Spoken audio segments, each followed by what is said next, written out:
Good afternoon, first and foremost, and thanks for being here. We realize, as I was also explaining to Professor Vörös, being the last week, it's always a bit of a problem on how to encourage people to come to a lecture, because of course everybody is thinking about assignments and final things and final classes. So good to see quite a few of you here this afternoon, and welcome to this lecture on Machaerus, excavating the Golgotha of John the Baptist on the east bank of the Dead Sea. It's a pleasure and an honor for me to introduce Professor Dr. Vörös. Professor Vörös is both an archaeologist and an architect, and he is an academician fellow and research director of the Hungarian Academy of Arts. He is recipient in his native Hungary of the Knight's Cross of the Order of Merit. He has extensive field experience as an archaeologist, having directed excavations in Egypt since 1998 until 2004, in Cyprus, and then since 2009 at Machaerus in Jordan. As director of excavations at Machaerus, in conjunction with the Jordanian Department of Antiquities, he has been instrumental not only in furthering the research at the site, through new excavation work that continues, but also, and I think this is always important, any one of us who works with archaeology knows that one of the problems is having great excavations that never get to complete publication, and this is something that has been also an important contribution, including, you see a few lavish volumes that have already been published on the site. On this, working closely even with the Studium Biblicum Francescanum in Jerusalem, where the two of us actually, through that institution, we met over the years in Jerusalem, and where he also lectures in archaeology. His work, as I mentioned, has resulted in a number of volumes of the publication, and for this work and for his contribution to the archaeology of the Holy Land, he has recently received, well actually it was awarded a year before, but with the pandemic everything slides. He has recently been awarded the gold medal of the pontificate by Pope Francis at the recommendation of the Council of Coordination between the pontifical academies. I add one final thing. I won't comment too much about the site because, of course, that's what Professor Vörös will be explaining to us about, I'm sure in very vivid detail.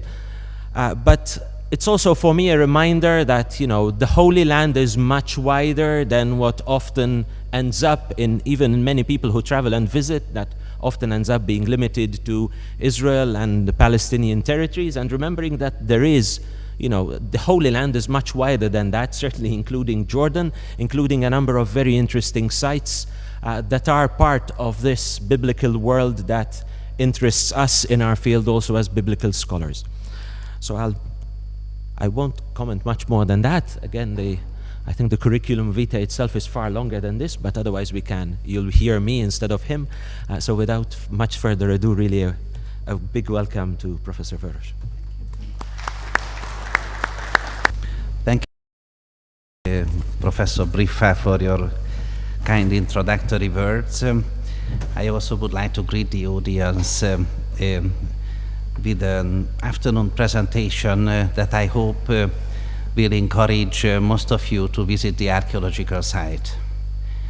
It is much more than an archaeological site. It is a historical place that is very special to us Christians, since it is one of the authentic scenes of the Gospels. It is not a tradition.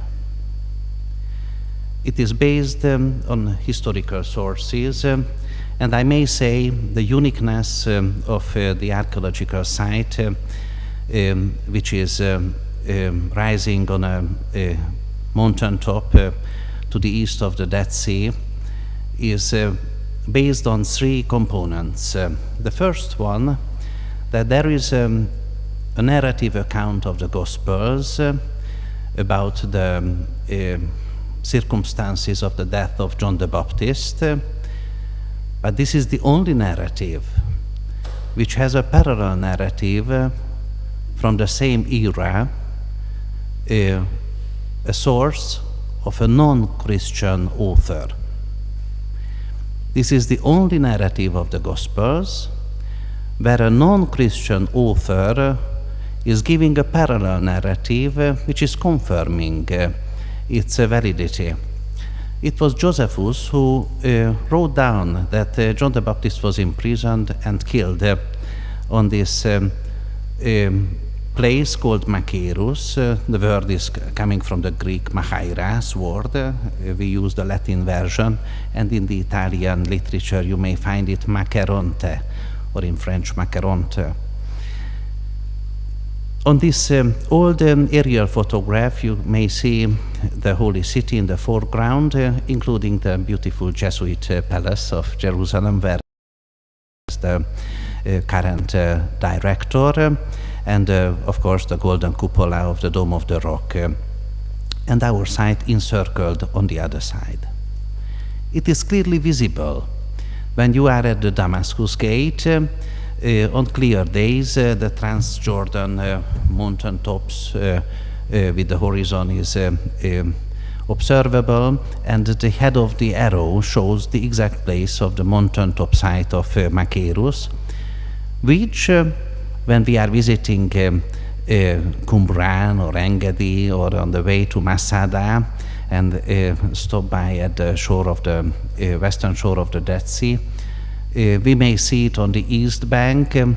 The arrow shows Machaerus, how it is crowning the horizon 1100 meters above the sea level of the Dead Sea. This is a magical place. As you can see in the first rays of the rising sun, a unique, wonderful place. Here in the foreground you may see the Dead Sea, and on the other side the houses of Jerusalem are visible. And this is the northernmost place geographically in Jordan, from where you may see directly the old city of Jerusalem. The Kidron Valley opens the Mount of Olives at Siloam, and at Siloam you may see directly to the old city from the hilltop site, the mountaintop of Machaerus, this historical place where, as I said, Josephus wrote down that John the Baptist was imprisoned and killed. This is the exact place at Josephus. It's authentic. Eusebius in the church history confirmed it. So both the most important historians for us understanding early Christianity a bit, Josephus and Eusebius, Bishop of Caesarea Maritima, confirmed that it was Machaerus. For Eusebius it is more interesting, since in his time, around 324, Machaerus was long time ago vanished into oblivion. It was destroyed by the same Legion Tenstratensis which destroyed Masada, but as you know, Masada was in 74 under Flavius Silva, but Machaerus was under the commandership of Lucilius Bassus, prefect of Judah, who commanded the Legion Tenstratensis on the winter of 71-72, when Machaerus was completely destroyed. It was never ever inhabited again. It was not resettled by the locals. It remained like we would be able to excavate Jerusalem after the destruction of Titus in 70. Try to imagine the Holy City. It would be an archaeological site, untouched since Titus destroyed it. And we would go there and excavate the Praetorium, and we will be able to find everything there. As you will see, the comparison with Jerusalem is much more than that. Speaking about the birthday party, we may say so, of Herod Antipas, I would like to say that if we would not know anything about Josephus and Eusebius, that it was Machaerus where John the Baptist was imprisoned, already it would be the most logical place to imagine. Since King Herod the Great established only one royal palace in the area that became the legacy of his son Antipas, which means that in the Tetrarchy of Antipas, in Galilee and Perea, there is only one royal palace of King Herod, and this is Machaerus. The others were in Judea, inherited by Archaeological. So it was the only opportunity for him to find a place which was a symbol of his Herodianship, that he is a son of a king. His most important place to stay was Machaerus, and also it is only 28 kilometers from the traditional site of Bethany beyond the Jordan, the baptism site where Jesus was baptized by John the Baptist.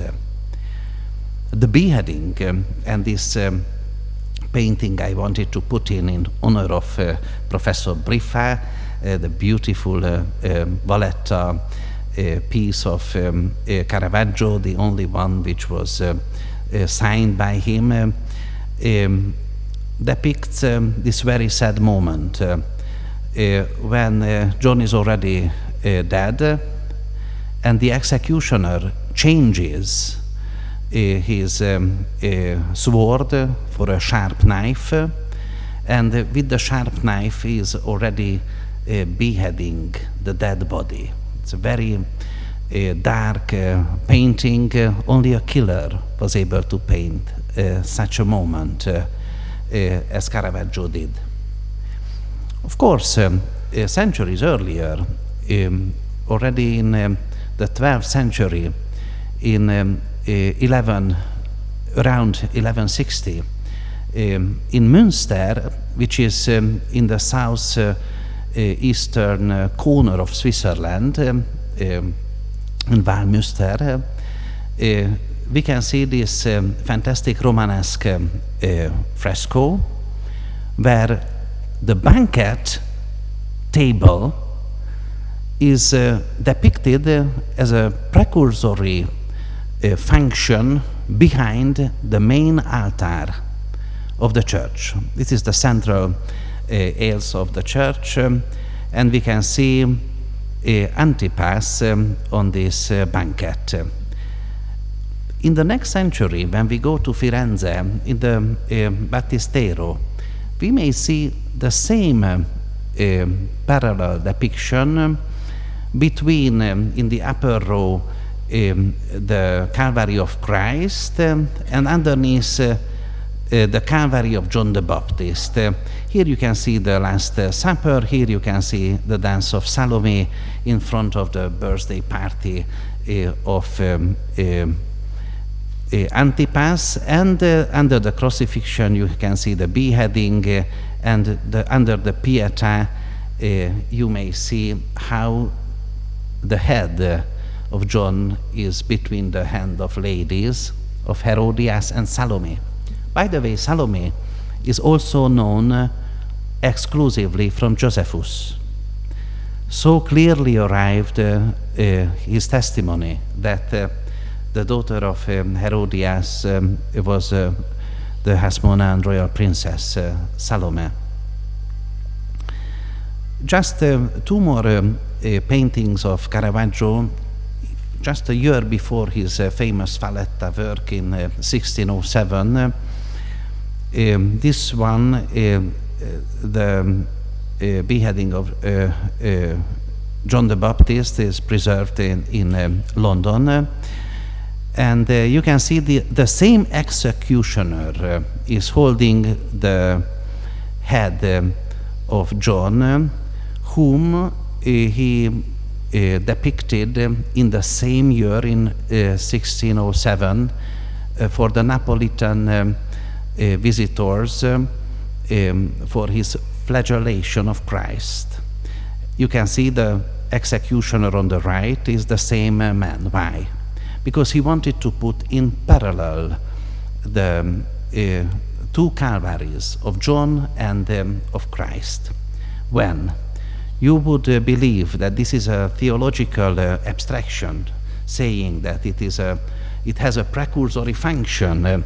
The Calvary of John the Baptist, putting it in comparison with the circumstances of the death of John.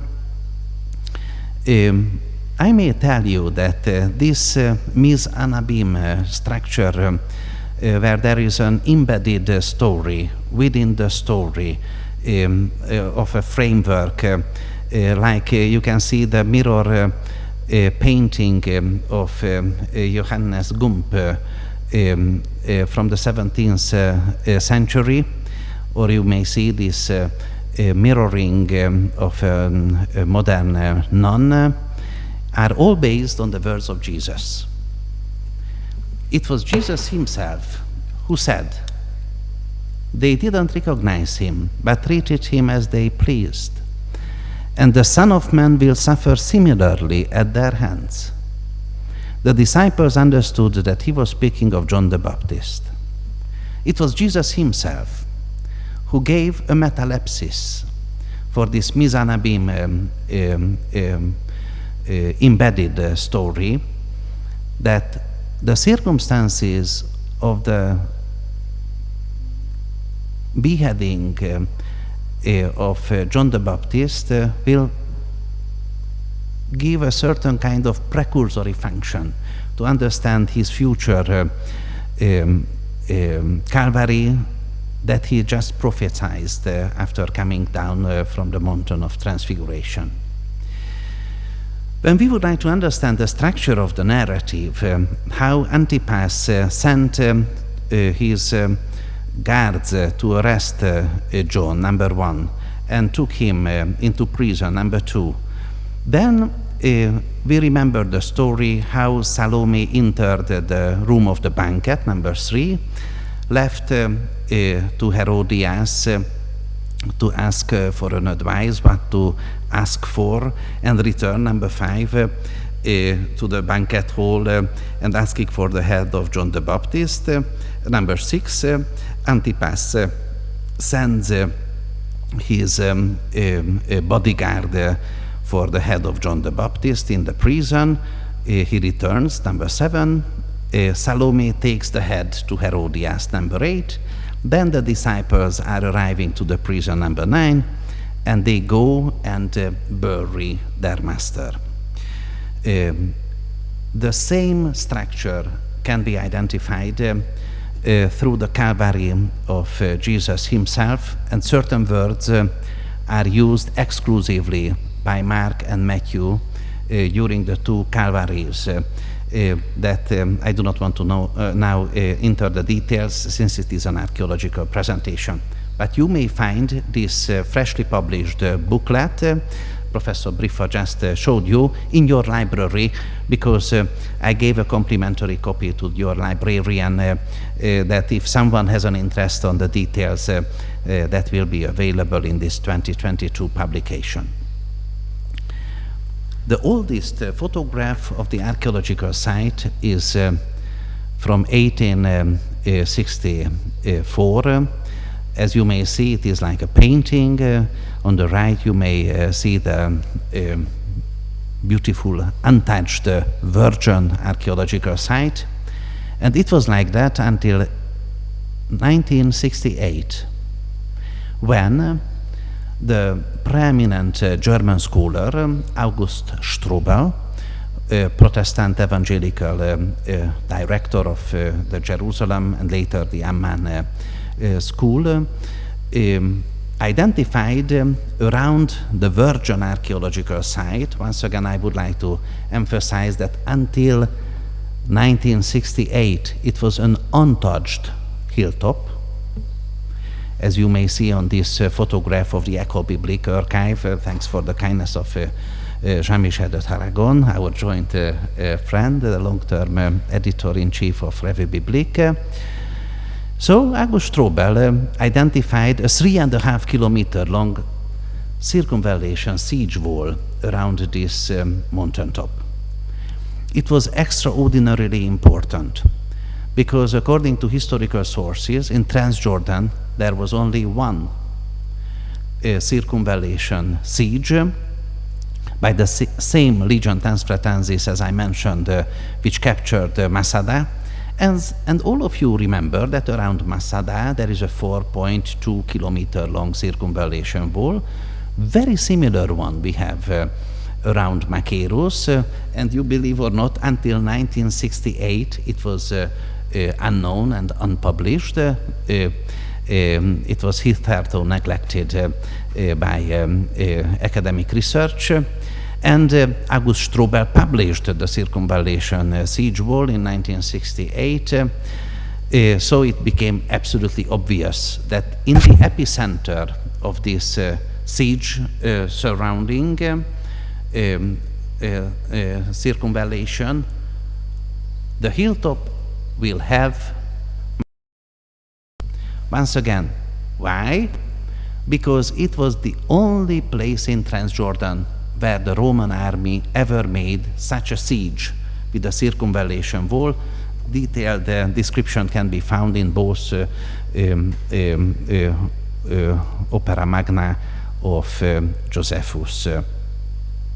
Now, this Kodak color slide from 1968 shows the around 5,000 square meters big citadel unexcavated.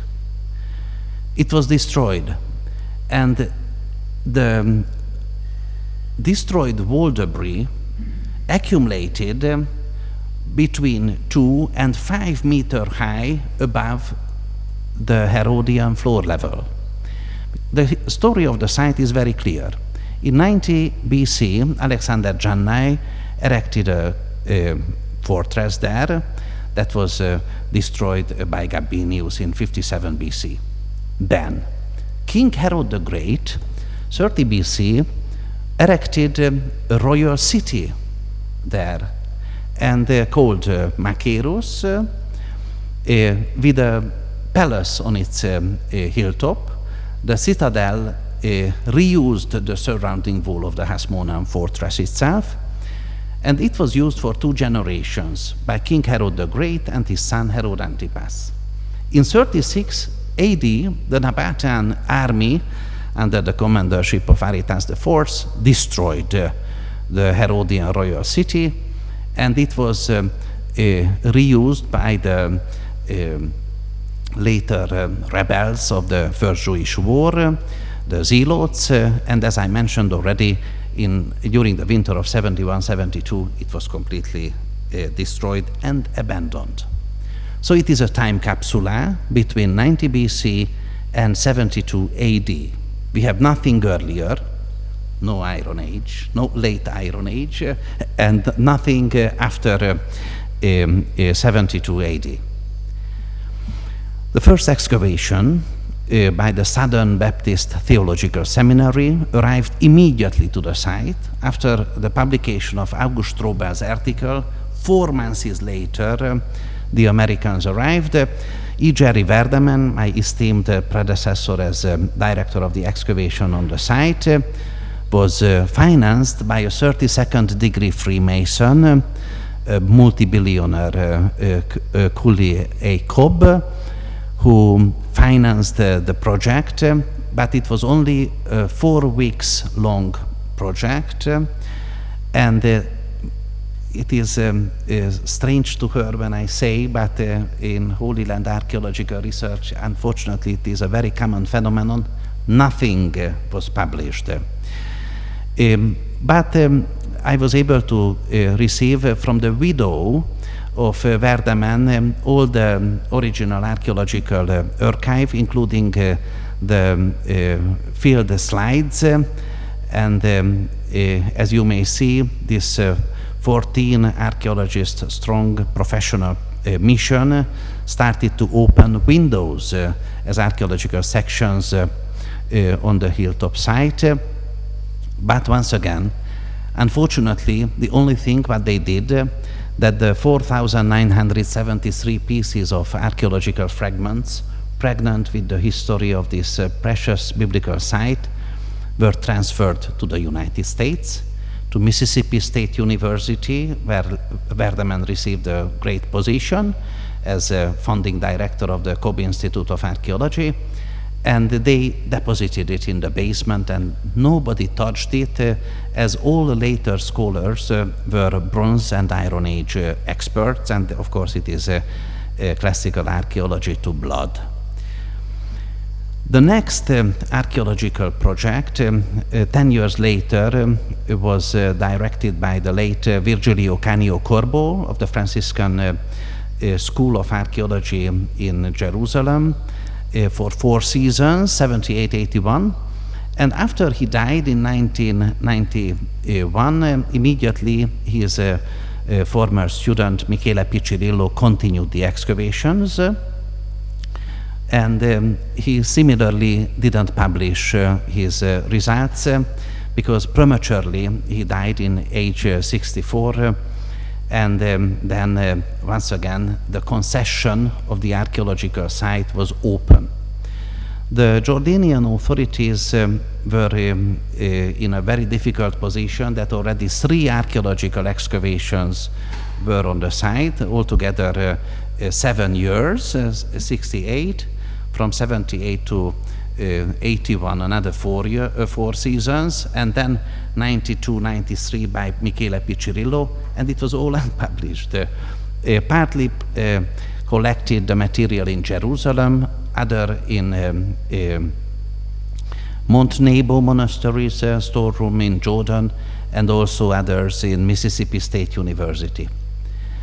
The archaeological site, the Studium Biblicum Franciscanum excavated, as I mentioned, they had wonderful discoveries, including Herodian beautiful mosaic art, the oldest ever mosaic art discovered in Jordan. Here we may see Professor Corbo as gently washing up for photo documentation, and of course numismatic, ceramological material, architectural material. But all this wonderful material, what I'm showing you now, is a 9.5 meter deep Herodian cistern that they excavated in full and pulled out some of the architectural elements. They left on the archaeological site abandoned, unguarded, unpublished. And it was in 2009 when our beloved Pope Benedict XVI arrived to Jordan. The Hashemite ruler, His Majesty King Abdallah II, waited him in person with full dignity, together with Her Majesty Queen Rania at the Amman airport in May 2009, some months after the death of Father Michele Piccirillo. And His Holiness told to His Majesty that it is very problematic that he cannot visit Machaerus, the very important gospel scene, the historical place where John the Baptist was imprisoned and killed, because the place is not visitable. And it is also not visible in publications. The site is completely abandoned, and it is pregnant with the history of our wonderful gospel. And His Holiness personally asked His Majesty for his intervention to start to open the site for the international Christian pilgrimages. And already at that time, they understood that 20 years later, in 2029, will be the bimillennia of the beheading. It is, you know better than me that it was the 15th year of Emperor Tiberius, 28 or 29, as we count in Latin or as we count in Greek. And it means that in 2029, we may say that it will be already, anyhow, the bimillennia. So they said, in a 20-year-long project, they have to open the archaeological site for international Christian pilgrimages. And this young king, who became a king in age 35, took the request of His Holiness very seriously. They opened the competition for the concession, and altogether 54 institutions applied, among them the Hungarian Academy of Arts. And as Professor Prof mentioned, they were looking for a fellow who is a classical archaeologist, but in parallel also has a PhD in architecture, because they wanted to have monument presentations also, not only archaeological excavations.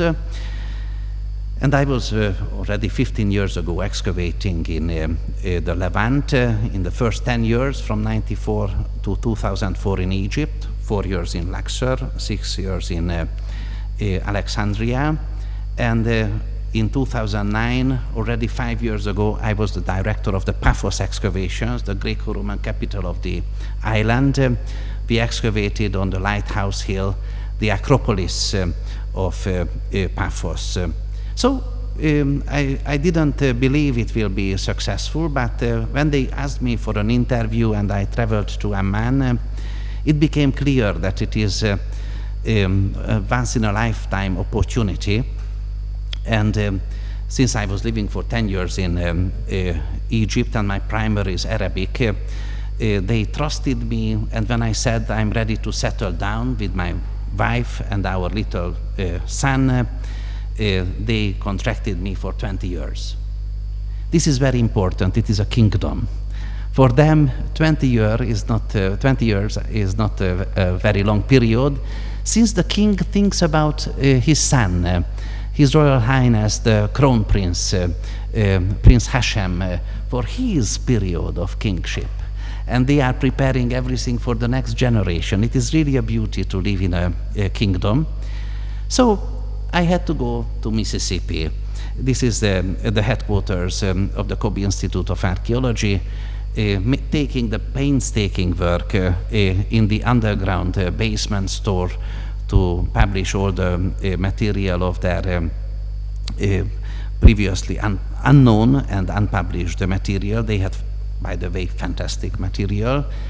And since all the archive was available, as we have just spoke about your Teleilat El Gasul Jesuit archive, how professionally they were executed, we were able to reconstruct on our computers every day of the project, what they were doing in 1968, in which section, how many centimeters deep they arrived on a certain day, and no information were lost. It sounds peculiar, but I may confirm that thanks for the widow who preserved all the material of the archive, and for Mississippi State University, who left untouched the archaeological legacy as material culture, I was able to collect all the necessary information. Here are the great American colleagues in the center: Jody Seeger, former president of ASOR, the former director of the Kobe Institute of Archaeology. Similar thing had to be made with the Franciscan legacy. We are here in the Mont Nebo storeroom of the Franciscans, Italian priests in the foreground, Gian Antonio Urbani and Stefano Buaran, among my precious assistants, or on the right, Amedeo Ricco, and as you can see, hundreds and hundreds of gypsum molding fragments, thousands of other archaeological fragments. I may say that we excavated since 2009 around 80,000 fragments. That has a number and which was documented.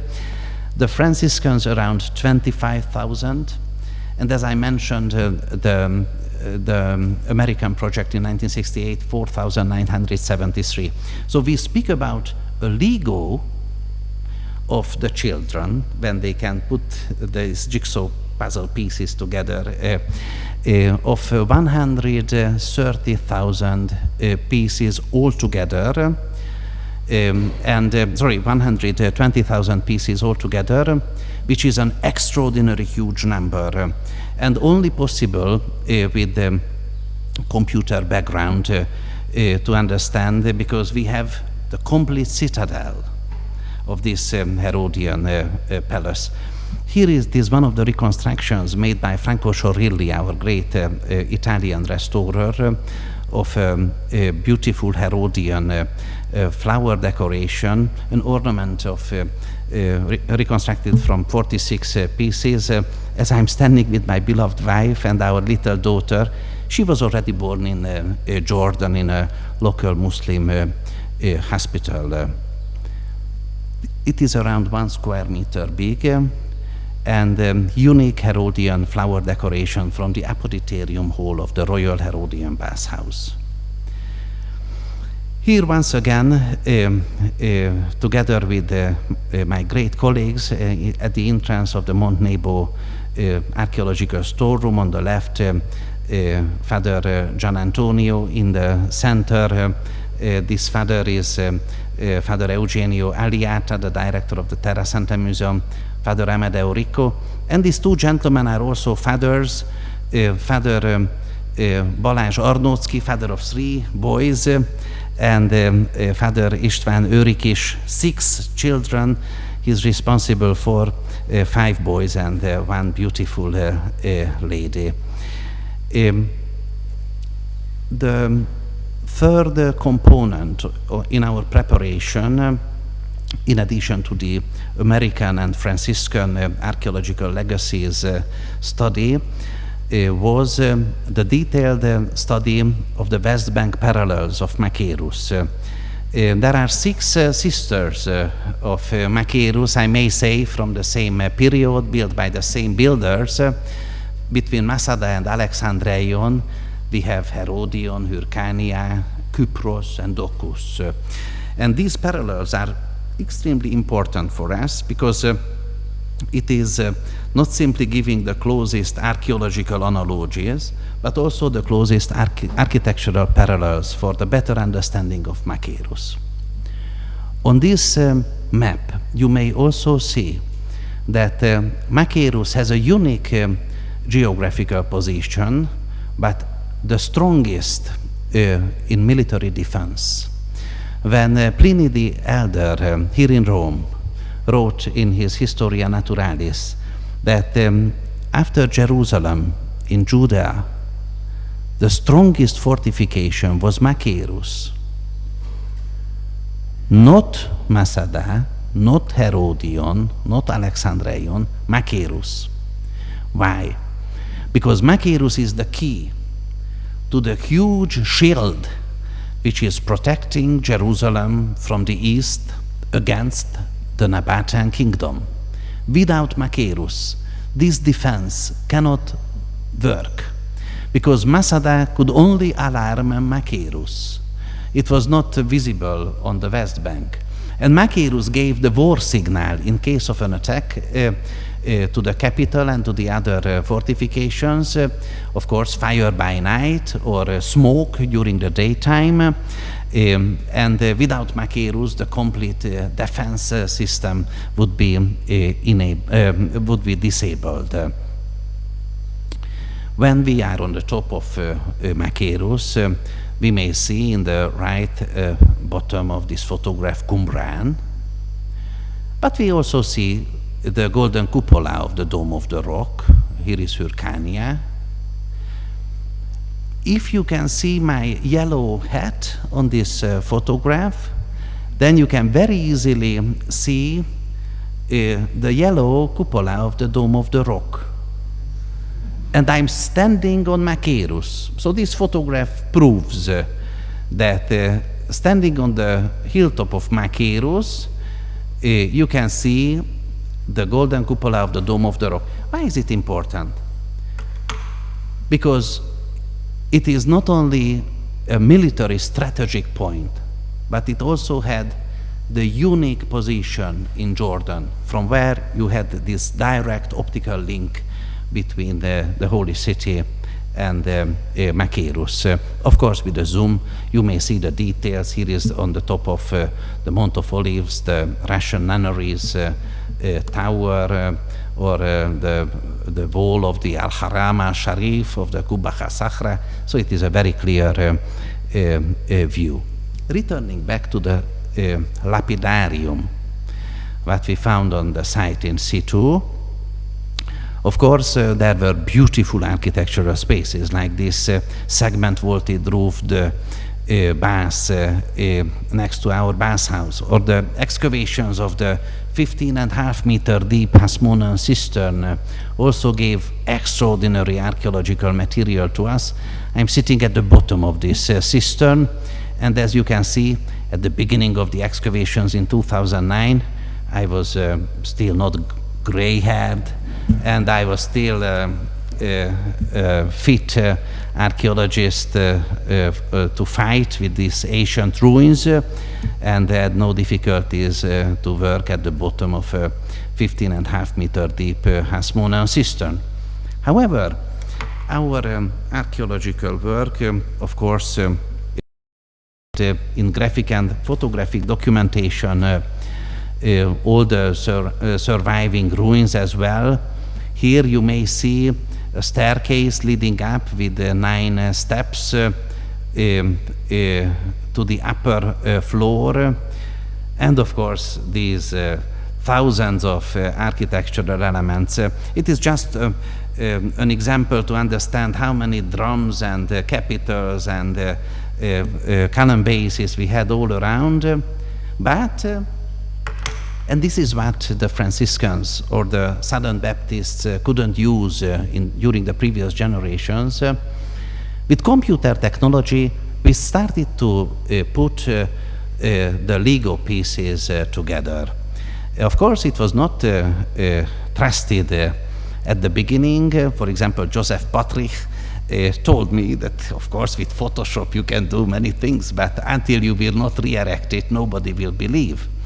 Because when I presented it for the first time in the Sorbonne in 2010, on one of our conferences under the protection of His Royal Highness Prince Al Hassan bin Talal, he was furious and told me, come on, not one Herodian column can be re-erected in Israel, not in Caesarea Maritima, not in Masada, not in Jericho, nowhere. And you are telling us that you can immediately re-erect 2, one Ionic, 4 meters 75 centimeters, and one Doric, 3 meters 80 centimeters high. Who will believe you?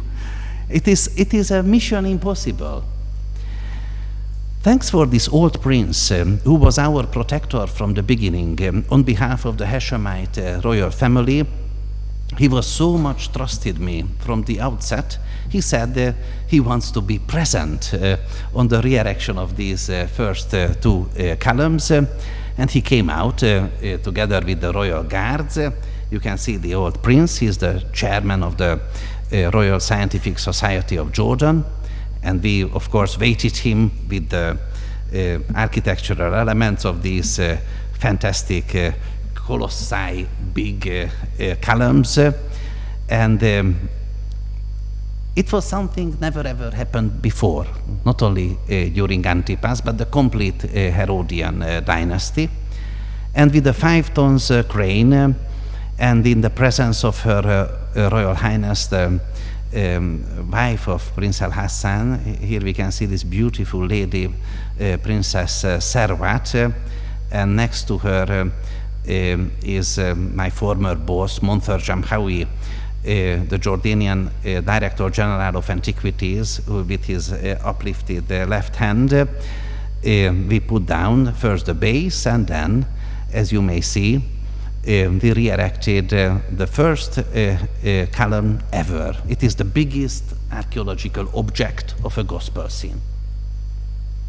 4 meters 75 centimeters. With the Tristam starlings, and also you can see the gypsum molding art with the Egant art ornamentation, the Echinus molding, the volutas on the capital, and the original plaster cover. They were masking away the column drums of the shaft as they would be built like monolith pieces of columns, giving the appearance like you would be in such a luxury surrounding. And of course, similarly, the Doric column we re-erected. When we did it, it was an extraordinary joy. In March 2014, reached the cover of the American Journal of Archaeology. Jordan was for the first time depicted there. And the image of the archaeological site completely changed already with these first two columns. And it was also a very important time, because in the same month, we already published Machaerus 1 with the beautiful photographs. This is a moon set behind the column. So in the same month, His Majesty came to Rome. I tried to give you a Rome-centered presentation, and he came back already to a new pope and said, your predecessor asked something from Jordan, and we are doing it because the Hashemite ruling dynasty paid out all the cost of the archaeological project, including the payment of the workmen, the heavy machinery, but more importantly, they built also the road from the Dead Sea, which is leading up to this desert archaeological site. This road, it was built between 2010 and 2013. Nobody used at that time, but this was the answer of the King of Jordan for the request of His Holiness, Pope of Rome, to make this hitherto neglected archaeological site ready for international Christian pilgrimages. Here we are, and when His Majesty took 3 bottles of water from the Holy River of Jordan, he also gave the first volume of our undertakings published in 2013 in the previous year in the Machaerus series. Pope Francis promised an immediate visit within 2 months, and he arrived to Amman. It is already in Amman. 2 months later, visited Bethany beyond the Jordan. The beautiful lady is Queen Rania, and on the left side is this young, at that time 19 years old or 18 years old man, is His Majesty, the Crown Prince, Prince Hashem bin Abdallah. The lady in the background is the younger daughter of the king, Princess Salma. And I had the privilege that my son was introduced to His Holiness, who kissed him and blessed him. And similarly, my newly born daughter was taken to him for a kiss and blessing.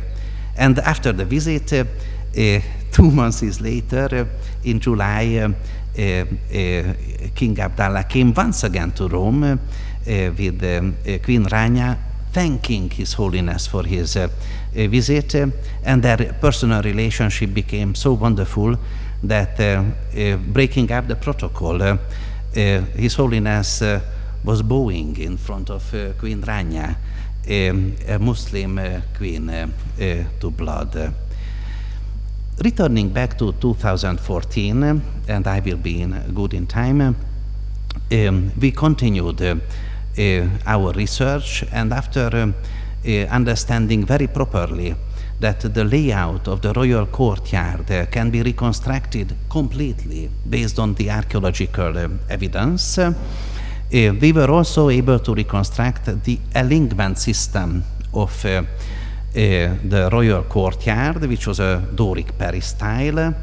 And as you can see on this section, even a longitudinal section drawing, even the frieze with its triglyph metope pieces were reconstructable properly, since for a late Hellenistic Doric column, the height is 11 times the module, which means the base, the radius has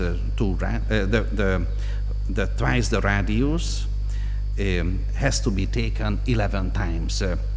And it was in our module, which was 34.5 centimeters, the pygmy module from the elbow to the wrist, easily reconstructable for this 380 centimeters, which is fantastic. That the conical shape form Doric entasis had no missing link in it. Because if you would have one missing link, you cannot reconstruct the complete column. So it was for us a wonderful joy. But even though you have limited ruins at the Doric peristyle courtyard, the reconstruction is not theoretical. It is not an architectural poetry, an imaginative, tentative drawing. It is all based on archaeological evidence. So when we were applying even the colors of this stone-paved Doric peristyle courtyard, we could say this is the scientifically proved appearance of the royal court of the Machaerus Herodian royal palace. Why is it fantastic? Because it was the first time that for a gospel scene you had an architectural background which is authentic. It is not an imagination. This is reality. Already in October 2014, they asked at the British Museum to give public presentations on it. And we continued the work also at the Bath House. You can see the apoditerium with the caldarium, the tepidarium, the frigidarium. The classical Roman bath houses were introduced by King Herod the Great for the first time in the Middle East. But since we had so much material from it, that we not simply were able to reconstruct one of the 4-meter-75 centimeter high columns, but we had all the destroyed and accumulated archaeological material. We were able to apply the colors as well. These are 3D computer models, so you can turn it around, you can move it. And the interest became huge internationally. It reached the cover of Biblical Archaeology Review with the title, Where Salome Danced. Another point, inside the royal court is the apsidal throne niche, which is original and can be identified. I am showing you with this arrow on the top of this layout. If it would be a military structure, it would be the place of the commander. If it would be a place of legislation, it would be the bema seat of the judge. But since it was the Lithostrotos, the stone-paved Herodian praetorium of Antipas, in a high place, in the Gabata of Machaerus, we can be sure that it had to be the royal seat. And when I reconstructed it, I remembered that we can see the Battistero representation already.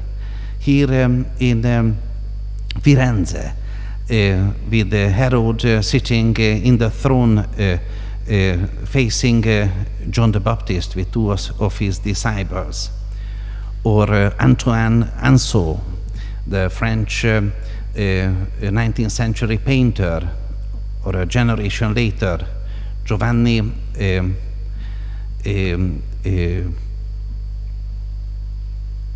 Farotti in the Firenze Accademia.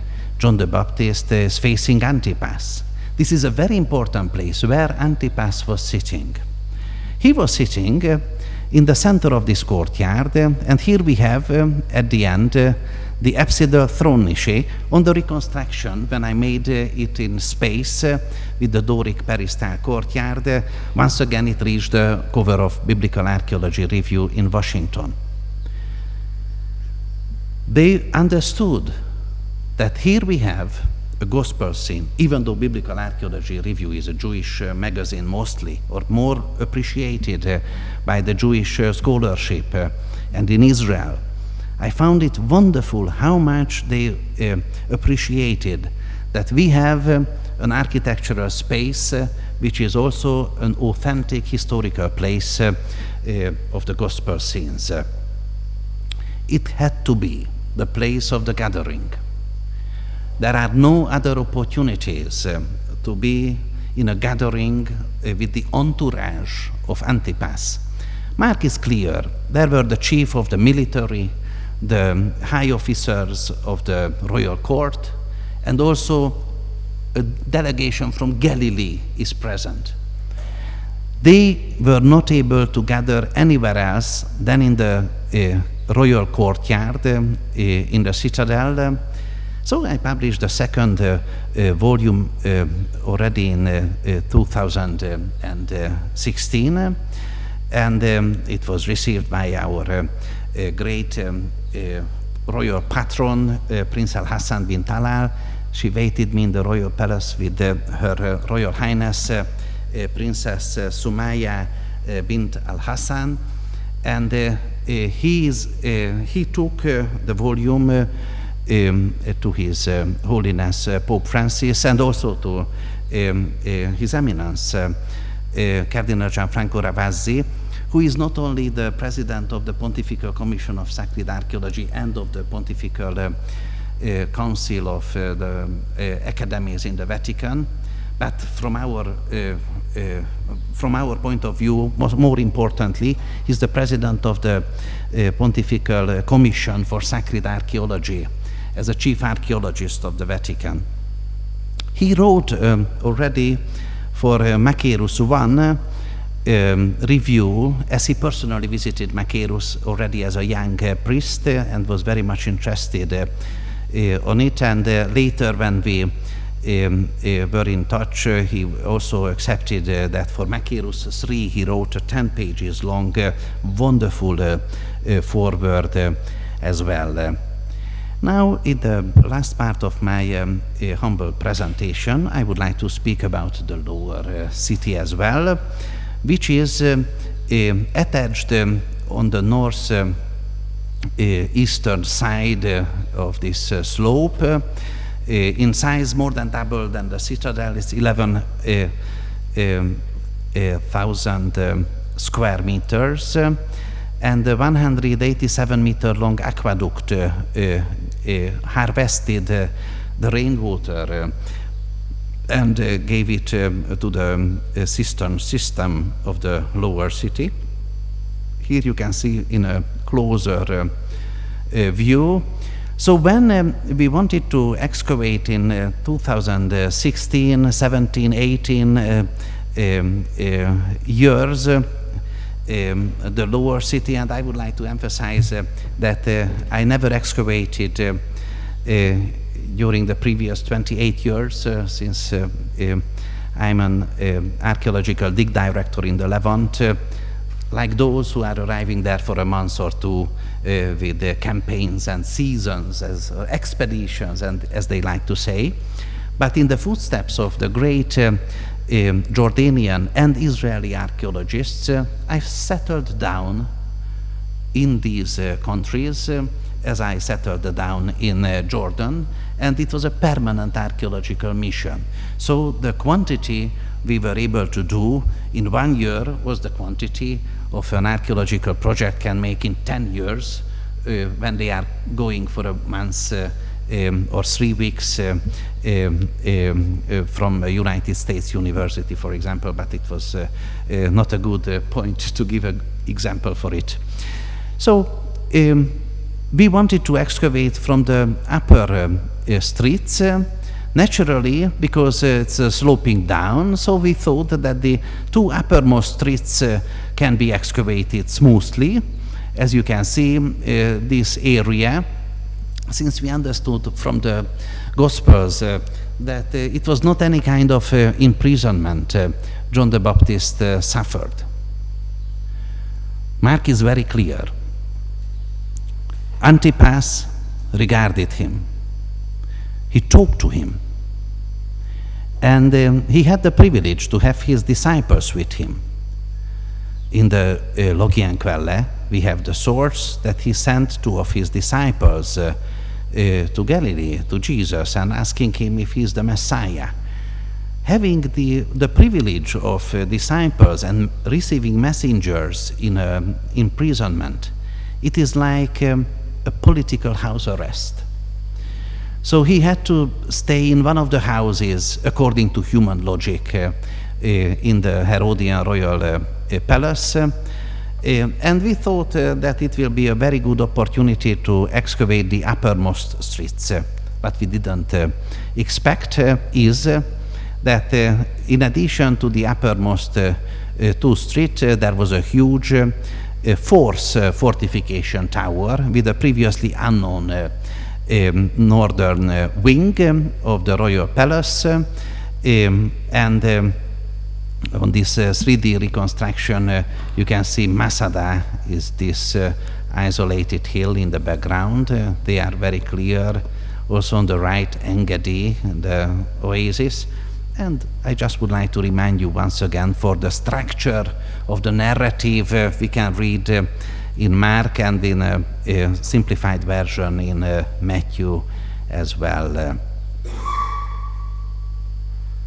Read it parallel once with the Calvary of Jesus and with the Praetorium. All the movements are parallel. Once again, this is an archaeological project, always reaching covers of archaeological publications. Kadmoniot is one of the most important publications of the Israeli Exploration Society.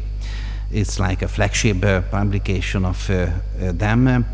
And again, here you can see Masada in the background, like they would be sisters of each other, guarding Judah from both sides of the Dead Sea. Usually I don't put archaeological excavation photographs for presentations, but just to have the atmosphere of a Jordanian archaeological excavation with the local Bedouin workmen, you may see that we started to excavate the area where staircases came to light with column drums, which was a distraction layer, and then discovered the largest ever discovered mikveh in the Hashemite kingdom of Jordan. It is a ritual bath of King Herod the Great, and it was David Jacobson, the leading Herodianist of the United Kingdom, who identified that the 12 steps with the 3 breathtaking places of this 12 steps staircase is exactly the analogy described in the Middot of the Talmud for the staircase of the Temple of Jerusalem. This is the only contemporary staircase. So even though the Middot was written somewhere around 200 AD, it has a contemporary print in the architecture of King Herod the Great, so it had to be authentic, and we have to count on the Middot concerning the detailed description of the Temple of Jerusalem. Of course, cutaway view of these photographs helped us for the proper measurements of these steps. The Dead Sea is on the right side.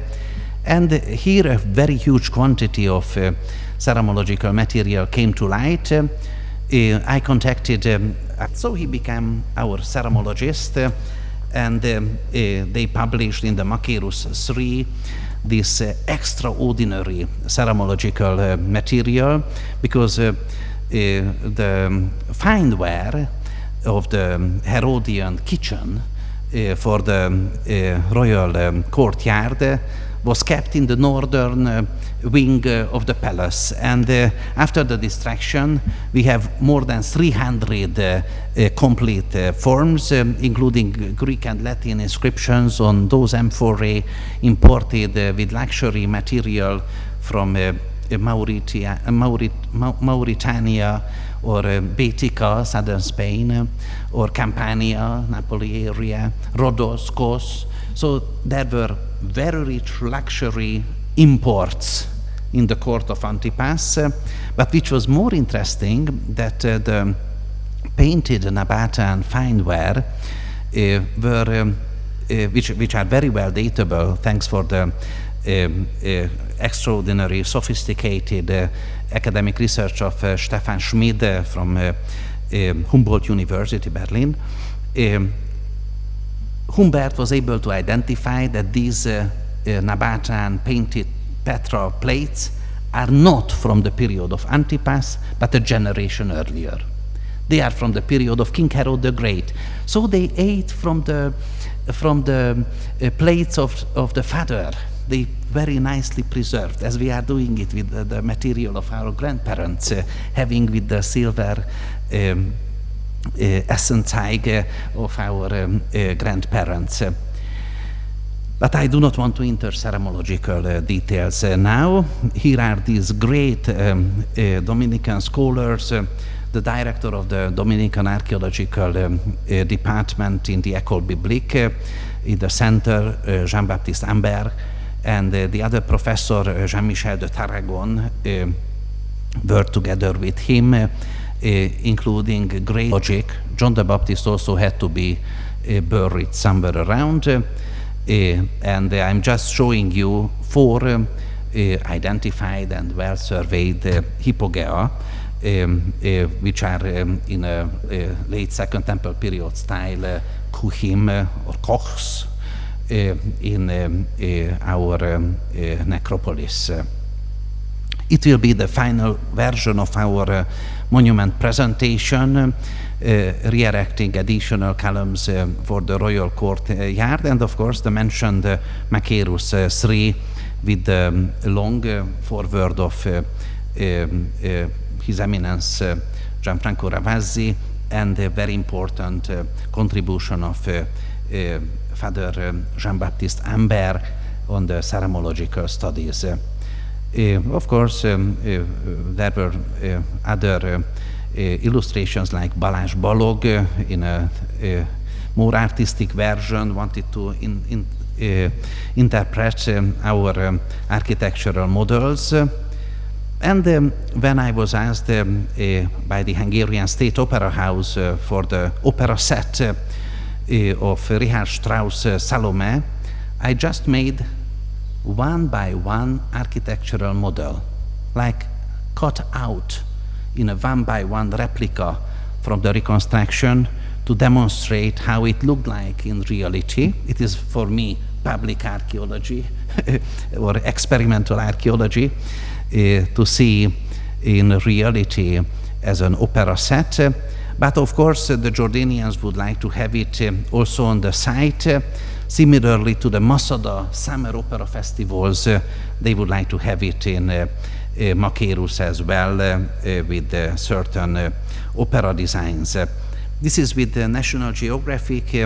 I made for the film Killing Jesus in 2015, the image in the background of the royal city of Machaerus. Now, you are distinguished biblicist students and already established biblicists. Archaeology, which would like to give more light or illuminate the Bible, is more like the famous incredulity of St. Thomas in Caravaggio's painting. These man on the right, this is how archaeologists would like to make it more touchable, which is not important for a real good believer. But anyhow, when you can visit a historical gospel scene, it is always a fantastic joy. And Machaerus 1, 2, 3 is 1,548 pages, already giving an introduction to it. We are working hard on Machaerus 4. It is out from the series, this booklet. And it was together with the Secretary of State, His Eminence Pietro Parolin on the right, and Gianfranco Ravasi on the left. Pope Francis gave me a title that I'm a Clarissimus Magister. I try to be, but it's not an easy thing. I didn't want to believe my eyes when I read it. It is here that Clarissimus Magister Győző Vörös, and it was the gold medal he gave to us. This is the booklet you can find in your library already. And do not forget to remember that it was Jesus himself who said that John the Baptist was a precursor in all of his existence, not only in his childhood, but also in his sufferings, in his Calvary, and the place itself, the Golgotha of John the Baptist, is visible. Now, at the very end of my humble presentation, I would like to show you the famous Jesuit site at the Dead Sea, Tel Eilat El Ghassul, as it is today, completely abandoned. This very important prehistoric site of the Pontifical Biblical Institute, and I always hope that Professor Briffa will take the legacy. He gave a fantastic presentation 3 years ago on the 90th anniversary of the excavations in 2019, and here we are, Bethany beyond the Jordan. Here is the Dead Sea. Here is Tel Eilat El Ghassul.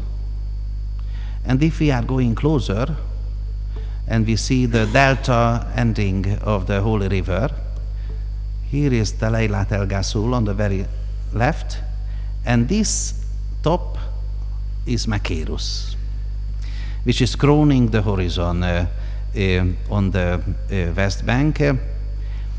And I would like to thank all of you for your kind attention, and in case you would have questions, naturally I am open to try to answer it. Thank you so much, Professor Briffa.